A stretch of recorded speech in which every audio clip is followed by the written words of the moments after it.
Hello, hello, good morning. It's Monica from Life is Art, and this is the Friday 10 a.m. technique at the Christmas Movie Marathon online crop. And our technique today, if you saw when you were clicking in, is called Rock It Like It's Hot. And you'll understand that as we go along. And we're going to be actually recreating a card from the catalog, which I really enjoy doing because quite often people look at the catalog and they get inspired and then they want to know how the things were made. So we're going to be using the Home for Christmas collection for this card, and we're going to be using the Home for Christmas card making stamp and thin cuts as well. So the card that we're going to recreate is here on page 18. It's this one right here. And let's get started. If you're joining me live, just say hello or howdy so I know you're here. And if you're watching later on replay, you can say replay.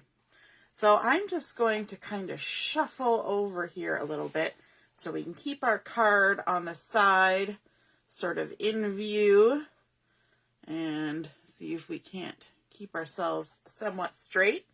There we go. Good morning, Mary. Nice to see you're watching. And Joanne's here too. Hello, Joanne. Good morning, Marilyn. Thanks for watching, guys. So the first thing that I like to do when we look at anything, whether it's in a catalog, online, is I like to show you how to determine the sizes, okay? So by looking at this card, I'm going to assume that is a standard size card. So it is 5.5 and 4 1/4. So if you're looking at those sizes, it's probably easiest to measure out the 4 1/4 inch size. So let me bring the catalog here. We're going to turn it sideways. And what I want to do is I want to take a piece of scrap paper, just any old piece of scrap paper, and I'm going to lay it down on my catalog like this. And I'm going to mark with my pen that I put away just before I started. It was sitting here and then I put it away. Silly me. So I want to mark where the edge of my card is. And I know that that is 4 1/4. Okay. So then what I want to do, this is all just scrap that I can hold on to. I want to take this and I want to fold it in half. But what I'm going to do is I'm not going to go all the way to that 4 1/4 mark because I need to determine how much the inches are, right? So it's going to be less than the 4 1/4. So I'm going to kind of make a guesstimate, and then I'm going to fold this in half without creasing it and just fold it down. And what I do at this point is I take a look at this piece that has now been folded into 4 sections, because I folded it in half twice, and say, is that about the same as 4 of these? So if I take my pen and I do little marks like that, divide it in half, and then divide the halves in half, then I can see that yes, and of course, as you get practiced with this, you get better at the guesstimation. This little gap between the edge of here and here is about the same as 1/4 of this folded piece. So what I'm going to do then is I'm just going to pinch that down like so, and then I'm going to open it up. And then we know that these are inches. So we're going to mark 1 inch, 2 inch, 3 inch, and then let's see where that folds over to. That'll be our 4 inches. So we've got 4, 3, 2, 1. Now if I divide each of those in half, those are my 1/2 inches, okay? And then if I divide each of those halves in half, those give me my 1/4 inches. There we go. Now you can check and see that that is not 4 1/4 inches. That's only 3 inches. But that's what the measurement is against this 4 1/4 inch card. So let me just lift that up so you can see. We've now got our 4 1/4 inch ruler. Now, we also have things that are going this way, but on this one, everything that's in the background is the full width. So we know that that's going to be 5.5.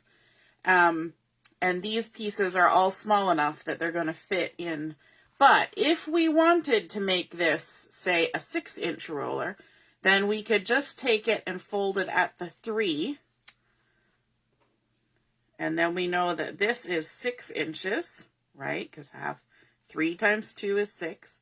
And then if we take half of that between there and there, that will give us our 5. And then half and half. And that gives us all our quarter marks. So now we've got ourselves a 6-inch ruler if we need a whole 6-inch ruler, okay?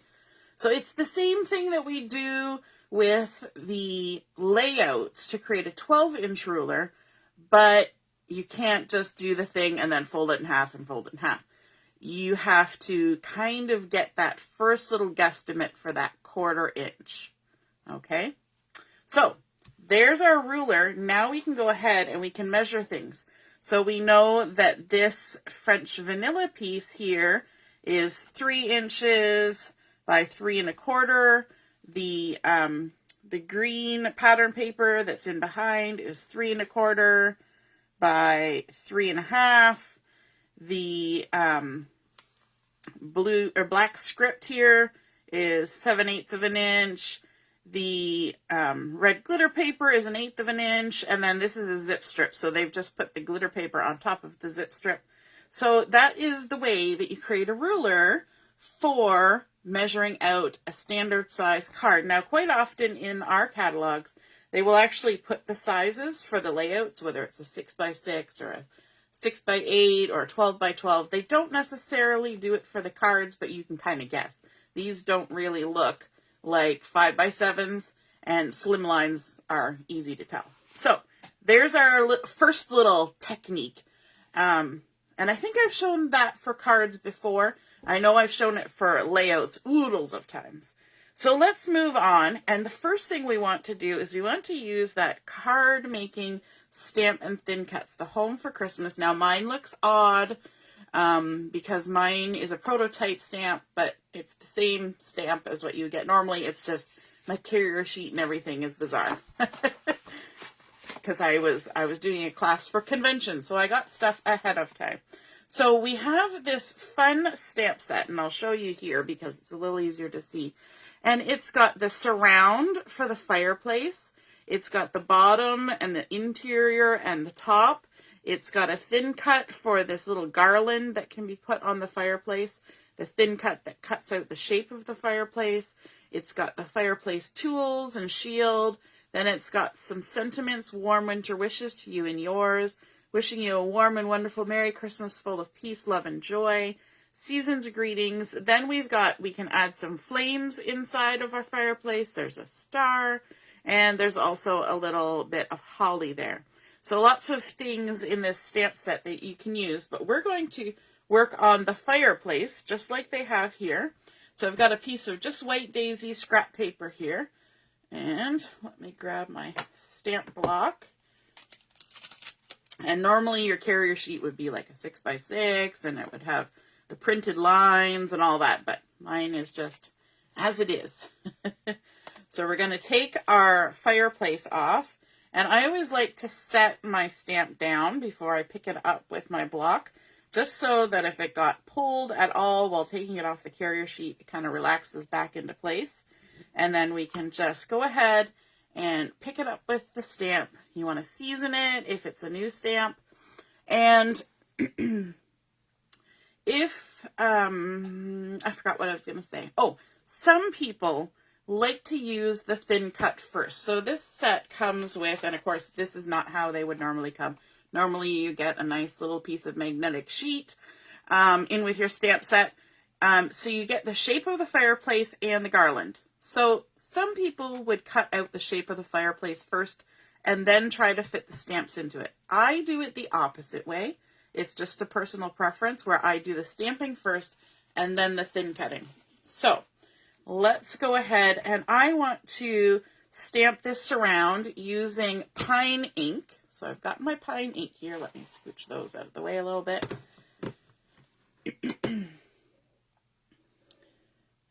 Oh, Marilyn, what did you find amongst your papers? Did you find the thin cuts you've been looking for? Was it the deer one? Marilyn's been looking for her deer thin cuts for forever. Hey, Laura, good morning. All right, so we've inked up our brick surround for our fireplace, and we're going to stamp it. I'm going to aim for the center of my little piece of scrap white daisy, and there we go. I love these new stamps that Close to My Heart has now that do different variations of shading. So it looks like we've got different colors in there. Some are dark, some are light. No, that's not just bad inking on my part. That's created that way to create that nice brick pattern. Isn't that cool? Ooh, Marilyn, it was the missing die. Woohoo! That die has been eluding Marilyn for like a year, since last Christmas. I am so excited that you found that. Hooray! Good morning, Deborah. I love that Marilyn's going ee in the comments. So we're going to take that stamp off. And then the next one I want to bring in is the bottom of the fireplace. Sorry, this one here. The bottom and the inside. So we're just going to walk that off the carrier sheet. I just use my fingers and walk it off. And then we're going to grab our block and pick it up. And for this one, here's another little tip. In the catalogs, if you look, sometimes they're up here, sometimes they're down here. It tells you colors that they used for the projects that are featured on the page. So Scarlet, Candy Apple, Pine, Jade, French Vanilla. Okay? Now, if you look at this one, you're going to see some colors on there that they don't list. So they've got this, the bottom and the top and the interior of the fireplace, and they don't list the colors. So I did a by guess and by golly on that, and I've decided that it's Mink. So I'm going to bring in my Mink. But then we also have the flames here, and there's obviously something that's a deep yellowy orange that's not listed down here. Sundance. So mental note, that's Sundance, and I'm going to use Sundance with Candy Apple to create that. So you'll see that in a minute. But for this top and bottom of the fireplace, we're going to use Mink. And when I first stamp it, it's going to seem rather dark in comparison to what's in the catalog. But don't worry, because I did it already, and it does kind of mellow out. Okay? Yeah, Joanne, I love the effect that these new stamps are creating. And so this one is similar to that. Now, this is where you need to kind of line it up. You want to get your surround, your base, and everything all in there. And just stamp it down, let the ink transfer. Now, that looks a lot darker at first glance than what's in the catalog. But don't worry, as it sits, it will start to kind of sink into the paper and the color will kind of even out and fade. But I love how they've got that gradient of dark to lighter. You know, so like at the bottom of the fireplace, it'd be a little darker because the flames are going up. So I think that's super cool. So let's give that a little wash off. And we can walk it off the block like that. And then I'm going to, so we're like building a little scene here. We're building our fireplace. Then we're going to take the mantle, set that down, give it a minute to relax. When you get stressed out, you got to take a minute to relax, right? Same with stamps, just like people. And then we can pick that up, make sure it's seasoned. Seasoning is when, if you have brand new stamps, they come from the factory, and they've got factory processing oils on them. And if you just rub them on your hand, or some people use Versamark ink on it to stamp, you know, ink, stamp, and that kind of seasons them. Some people use a rub and remove eraser, just kind of rub it around on it. Anything, but I find my hand is the easiest. So just give it a little rub. It puts your skin oils on it, but those don't seem to affect it. If you don't season a stamp when it's brand new and you go to stamp it, your ink is going to like pool on it because the inks are water-based and they've got factory oils, and you know oil and water don't mix. So that's why we do that. So we're just going to go ink that up in the Mink. And then we're going to line that up on top of the fireplace surround and stamp that on there like that. And then we can give this a little wash. Take that, and again, this is how you walk it off. I just use my 2 fingers and just kind of walk my way along. That way you're not tugging from one end to the other, and nothing's going to stretch or pull or do anything nasty that you don't want done. So that's our Mink ink. And then we've got our flames in the center that we want to do. So let me just get the stamp here, take it off the carrier sheet. And I'm trying to remember, did I use this narrow one? Yes, I did. Okay, so we're going to do a technique called rock and roll to create this 2 ink color combination on the flames. Let me just lift that up so you can see that. So you see how there are 2 colors on those flames, kind of make it look really cool. So you put both inks on at the same time. But you need to have a stamp block that's pretty close in size to what you're going to be stamping. So this one's pretty good. I mean, it's got a lot of length to it, which isn't ideal.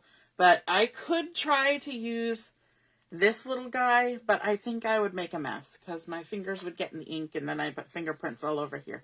So we're going to try it with this one. Hey, Michelle from work. Thanks for joining in. So we're going to start with our Sundance. And then we're also going to have our candy apple. So I'm going to get them both opened up here. So what we want to do first is we want to ink up our stamp with Sundance. Just ink the whole thing. Okay, so we're going to start with that because it's the lighter color. And then we're going to come down to the candy apple. And what we want to do is we want to add color sort of around the top edge. So we're going to tilt our stamp block slightly forward so that we're just hitting the tip of those flames. And then, so that's the rock. And then we're going to roll. We're going to roll a little bit to the left and roll a little bit to the right. So just the outside tips of those flames are going to get the red on it. So we've got Sundance, and then we're going to rock it forward, and we're going to roll this side and roll this side. And you can kind of look at it through your stamp block and see if you're happy with the amount of red. Now I'm going to add just a little bit more. So we're just rocking and rolling there. And then we can come over here. Now I do know I picked up some red on my block. So I'm just going to use my fingers because, you know, you should always use your fingers.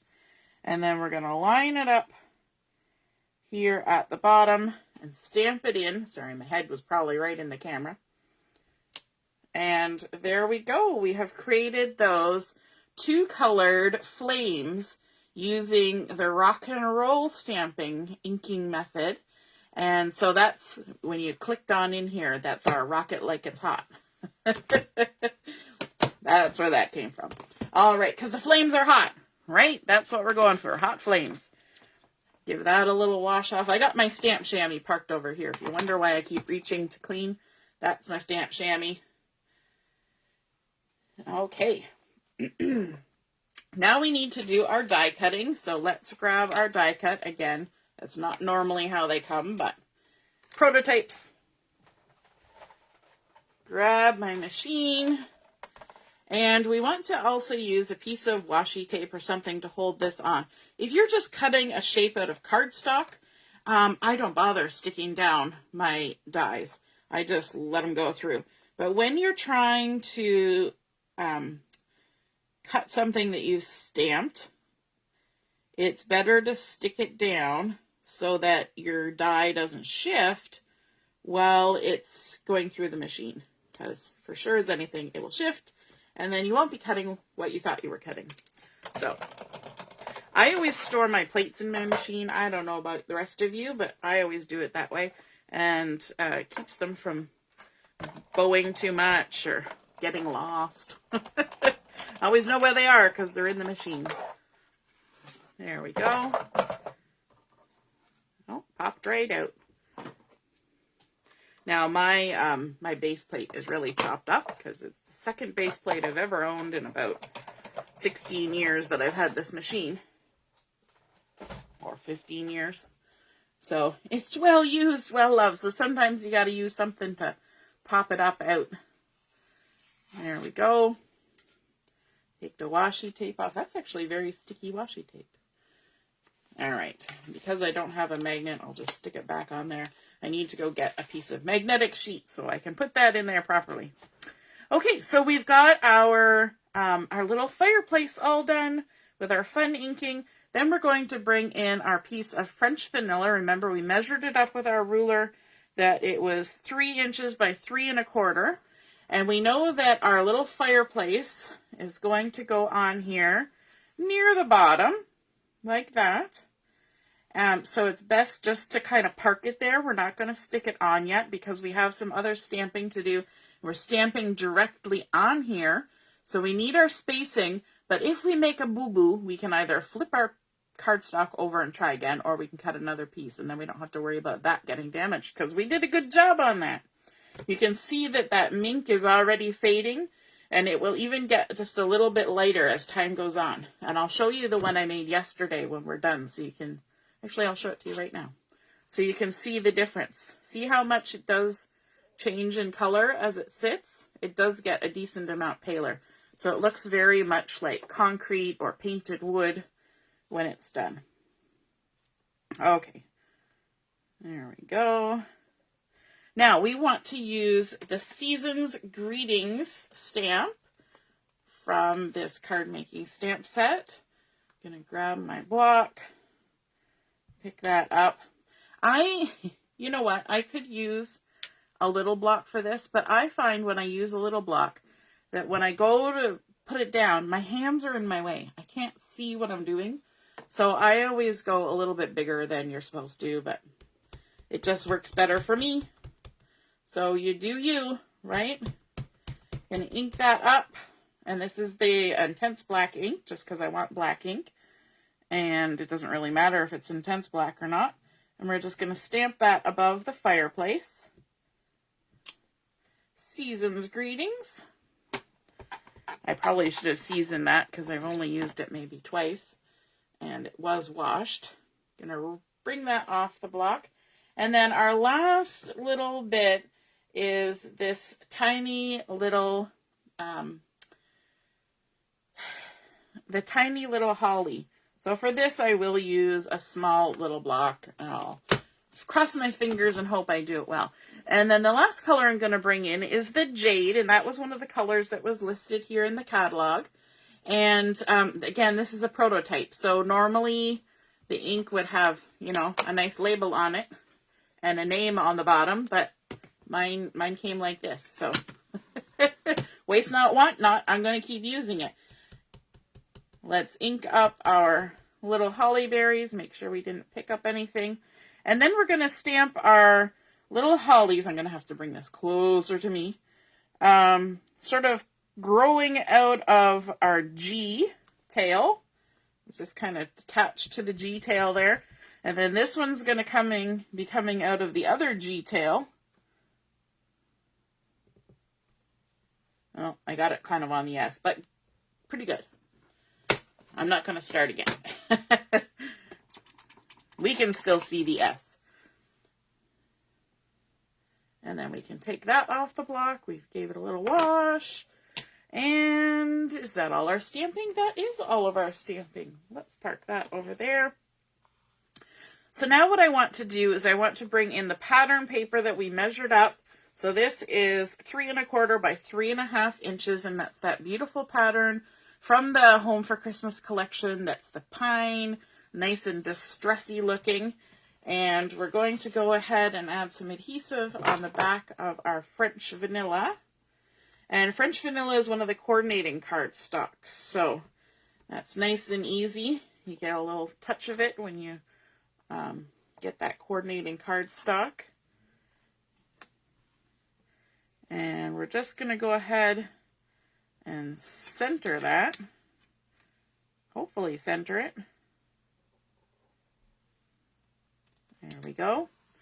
And there's something on here in the catalog picture, this little plaid here, and it took me a hot minute to figure out where that plaid came from. So I'll show you that in a second. But let's add our fireplace. We're going to use some thinner foam tape to add this on here, just to give it some dimension, like that.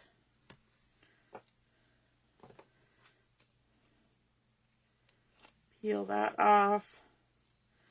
There's going to be a couple layers of foam tape here because we're going to put foam tape behind the fireplace and then foam tape behind this panel.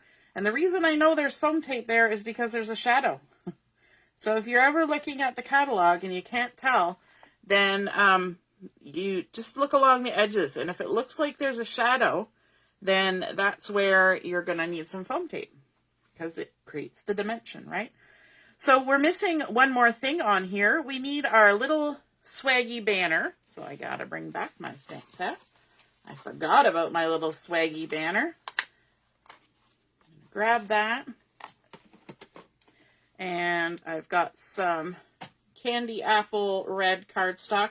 So again, this is just cutting a shape on a piece of cardstock. I don't need to washi tape it. I can just run it through my machine. I keep my machine on the floor. I don't know anybody else does that, but I keep my machine on the floor because it's big and heavy, and I figure it can't go any far, like it can't fall off of anything if it's already sitting on the floor. And I just keep it on the floor beside me, a little bit behind me, and yeah, that works for me. So there we go. We've got our little candy apple swag there, and it's a very delicate swag. So I'm going to show you my technique for dealing with teeny tiny little things here in a second, because we need to glue that onto our fireplace. Let's put that aside, put that back on the little thing. So then when we want to attach something that's teeny tiny like this, if you have a Xyron or any of those things, I'm sure they'll work fine. But what I do is I just take a little bit of glue, and this really needs a little bit of glue, and I just put it on this flat part of my hand, and then I just tap it into the glue. Tap, tap, tap. And by tapping, the piece of paper is going to hit my hand multiple times, okay? And as it hits my hand multiple times, it will pick up glue, and it will also let go of glue that it doesn't need. So if you got a gob of glue that's too much, it'll tap off as you're tapping, right? So then when you stick this teeny tiny little piece onto your card, you're not going to have gobs of glue floating around everywhere. And then if you want, you can just wipe that off if having glue on your hand bothers you. So there we go. Now, the last thing I'm going to do is I'm going to put these little blings on here. Should I wait to the end? Nah, we'll do it now. Why not? So we've got our bitty sparkles. There's a little sparkle in the center of all of those bows, just to give them a little bit of something else. So I'm going to bring in a really dark green, and I'm going to color on 4 of these, pardon me, I got hiccups, on 4 of these bitty sparkles. And you do them while they're still on the carrier sheet. And you're just going to run your alcohol marker around and on the top. And it's hard because they're sitting on a little glue dot, so they'll move all around. And you'll think, boy, that didn't make a difference. But when you stick it on there, you will see that there is color on there. And it just changes the look of it a little bit. So that was the darkest yellow green.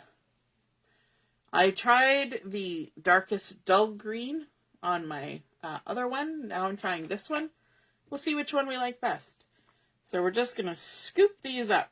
Now, if you're like me, these bitty sparkles are hard to manipulate. So I use my piercing tool to just lift up, and it kind of touches that glue dot that's underneath, and then it stays stuck to the end.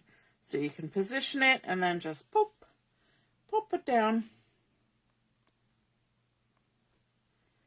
in the center of each of those. And this is why you color it while it's still on the carrier sheet, because if you tried coloring it, it's bouncing around on me. If you tried coloring it on the paper, you would end up with marker on your paper, because that's what would happen if I did it. So I'm going to assume that that would happen with everybody. So let me show you the comparison here. So those are the bitty sparkles that haven't been colored, and the ones on the bow have been colored, and you can tell that it changes the look of them just ever so slightly. It's hard to tell on the tiny ones. If you use the bigger clear sparkles, you'll really notice the difference, right? Oh, Laura, thank you. Yeah, this is Gel Moments Chandelier, and this is Lovey Dovey, I think it's called. Yeah. Good morning, Christine. Nice to see you're watching. Okay, let's bring in our card base and start putting things together here using a standard card base that's already pre-scored. So I'm putting it to the bump side, to the inside. That's the way you always want to fold your card bases that have been scored. I just use the handle of my scissors to squish that down. Make sure we've got an opening on the top. And then we're going to bring in a 4 1/4 or 5 1/2 by 4 1/4 piece of the beautiful poinsettia paper. And this paper doesn't really care which direction you put it. In fact, this is cut sideways because this is the back side. You can see where they got that icon from for the fireplace stamp set. That's exactly what's on this pattern paper, which is super fun. But we're using the poinsettia side because we're following the catalog. So, fingers along the fold, and then we're going to put a 45-degree angle and slide the paper up to our fingers until we've got it lined up top and bottom, and then just lay it down. There we go. Make sure we're back with the fold at the top. And then we're going to come in with a 7/8 piece of the beautiful black background script. It's got splattering on it. It's gorgeous, and it does have words. Baby in a manger, coming something, or meet me under the mistletoe. Like, you can actually read what it says. So it's all nice Christmassy themed stuff. And so we're just going to get that. And this is where our ruler comes in handy as well. Let me just grab it. If we want to know how far up from the bottom to stick this, 3/4 of an inch. Super simple. And then we can use our Versamat to help us line that up. So we're going to come up 3/4 of an inch from the bottom. We're going to make sure we have our words going the upright way. 3/4 of an inch. Line it up. So that little ruler trick helps us with the sizes of the pieces and also where to put it. And then we've got this lovely plaid black and white zip strip. Cut the full width of the card. We can just add that, and we're going to butt it right up to the top of that. And then the next piece we're adding is a little tiny 1/8 of an inch strip of Scarlet glitter paper. How pretty is that? Just to add a little bit of sparkle on there. And I always find with something this small, the easiest thing to do is to run the bead of adhesive on your base. So just run it all the way across and then stick it down. If I put the glue on this and then I'm handling it, I'm dropping it in the glue, I'm going to get glue all over myself, and when I go to stick it down, there won't be enough glue left on the paper to hold it. I just know, because I've done it. So we can go ahead and glue that down, like so. Get a little glue on the Versamat. Super good. Now we can attach our fireplace. We're going to use that same thinner foam tape to do that. I'm just going to put some in the corners. Whenever I'm sticking foam tape down, I don't fill the whole back with foam tape, but I kind of go in a weird like pinwheel pattern. so that, you know, my two pieces aren't just here and here. They're going, you know, around in a circle. So you get as much coverage as you can without using oodles of foam tape because, you know, it's only so much foam tape to go around sometimes. You want to conserve, be thrifty. So there we go. Oops, that one doesn't want to peel. And this one, let's give a little look with our ruler. We're going to come 1 3/4 in from the right hand side, and we're going to be centered top to bottom. So we're going to come in 1 3/4 and then centered top to bottom. Oops.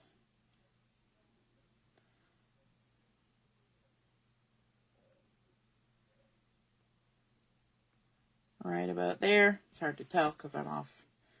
I'm not right above it. There we go.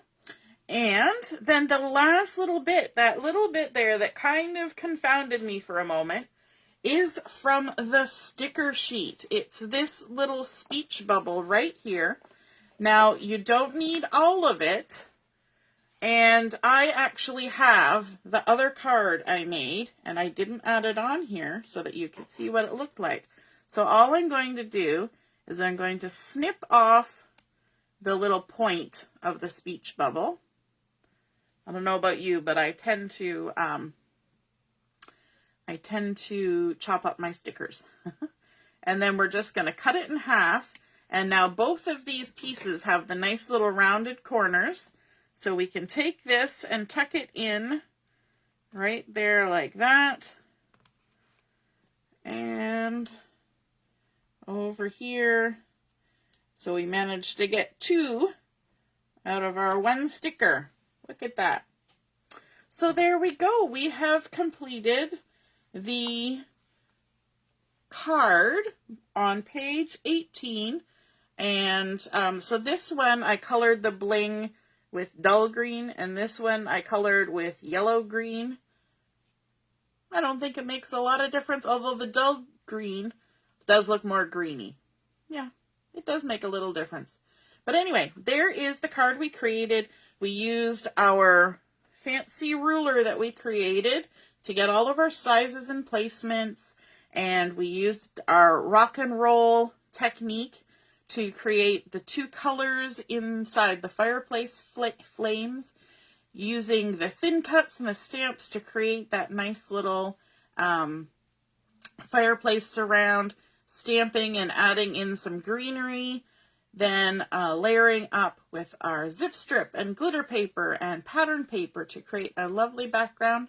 So I hope you guys enjoyed seeing that come together. Yes, Christine, the ruler was made at the beginning of the video, so once I post it, you can go right back and watch that again. All right, so I hope you guys have a great rest of the morning. We will be on at 11:30 for Chat and Craft, and we will see you then. All right, toodaloo, bye.